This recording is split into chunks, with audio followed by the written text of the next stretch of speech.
Konten kreator Bobon Santoso menangis karena orang Papua di pedalaman tidak pernah lihat dan makan sapi. Jadi, apakah karena tidak lihat dan makan sapi, hanya minum air kali dan makan sagu ubi, lantas diasosiasikan sebagai bodoh, miskin, atau tidak beradab? Tentu banyak literatur untuk menggambarkan kondisi ini secara teori. Filsuf dan psikolog Frantz Fanon misalnya menyebut ini sebagai fenomena di mana penjajah bukan saja menjajah secara ekonomi politik, atau bukan saja suatu psikologi rasial bangsa penjajah yang merasa superior, tetapi juga merupakan eksploitasi dan komodifikasi atas identitas dan penderitaan bangsa terjajah. Emosi kesedihan si Bonbon dibentuk oleh kesadaran palsu atau persepsi superioritas bangsaya bahwa orang Papua belum beradab bila tidak lihat atau makan sapi, nasi, minum air keran, DSB. Bahkan soal konsumsi lokal, Papua diasumsikan sebagai keterbelakangan. Bahwa standar hidup kolonial adalah satu-satunya ukuran kemajuan dan keadaban yang sah. Hal ini mencerminkan hegemoni budaya dan pemikiran kolonial yang mendasari kesadaran palsu. Padahal orang Papua tidak perlu sapi atau makan nasi agar dibilang beradab, karena tujuan penjajah adalah menghapus dan mengganti identitas bangsa terjajah dengan identitas penjajah.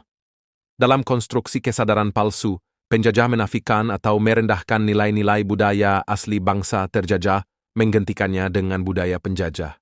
Kedua, otak Bobon Santoso dan bangsa penjajah diproduksi oleh hegemoni, budaya, dan pemikiran kolonial yang bertujuan untuk mempertahankan dan memperkuat struktur dominasinya. Itu sangat jelas dari pembuatan konten yang difasilitasi TNI Polri yang sedang melancarkan pencitraan bantuan sosial di balik operasi berdarah-darah di tanah Papua. Ketiga, konten Bonbon ini juga untuk menciptakan internalisasi penindasan. Ini adalah teori Frantz Fanon, di mana bangsa terjajah mulai mengadopsi pandangan dan nilai-nilai yang diimpor oleh penjajah, sehingga mereka merasa bahwa budaya dan identitas mereka sendiri tidak sebanding dengan standar yang ditetapkan oleh penjajah. Jadi, orang Papua yang menyerang tulisan pejuang Philippus Robaha dan mendukung Bonbon sesungguhnya mengidap penyakit inferiority complex. Suatu perasaan malu, rendah diri, dan ketidakpercayaan terhadap identitas budaya sendiri dan membenarkan cara budaya penjajah. Mereka tidak paham bahwa itu adalah justifikasi penindasan politik, ekonomi, dan sosial yang diterapkan oleh penjajah atas bangsa terjajah. Bangsa Papua merasa bahwa budaya dan identitas mereka sendiri tidak sebanding dengan standar yang ditetapkan oleh penjajah, sehingga mereka mendukung penjajah sambil merendahkan bangsanya. Ini terjadi karena tekanan sosial, pendidikan yang dikontrol oleh penjajah, dan pengaruh media yang mempromosikan gambaran yang merendahkan tentang budaya bangsa Papua. Keempat, ketika kesadaran palsu bangsa penjajah sudah terbentuk, secara individu atau kolektif penjajah mengkomoditaskan ras penderitaan bangsa terjajah untuk keuntungan ekonomi.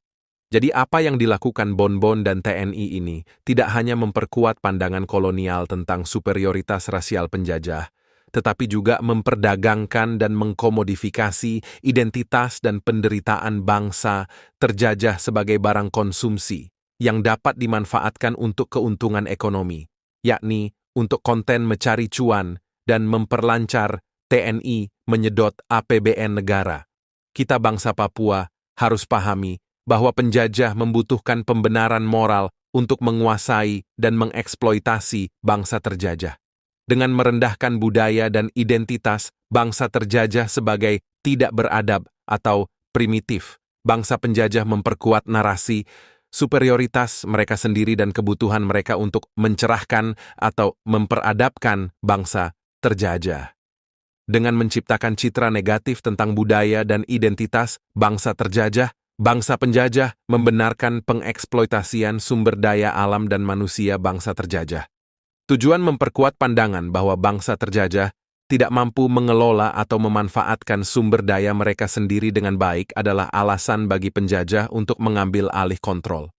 Ini digunakan untuk membenarkan kekerasan yang diterapkan oleh penjajah untuk menekan perlawanan bangsa terjajah dan mempertahankan kekuasaan mereka.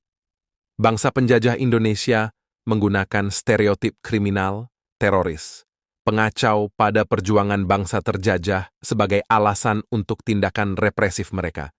Itulah yang sedang dilakukan di West Papua. Karenanya, kita bangsa Papua mesti membangkitkan kesadaran akan identitas budaya kita sendiri, menolak pandangan merendahkan yang diimpor oleh penjajah, dan memperjuangkan pembebasan dari hegemoni budaya dan politik kolonial. Kita mesti membangun kesadaran kolektif, menguatkan solidaritas antar sesama bangsa terjajah, dan melawan penindasan serta eksploitasi yang dilakukan oleh bangsa penjajah. Catatan dari Victor Yeimo.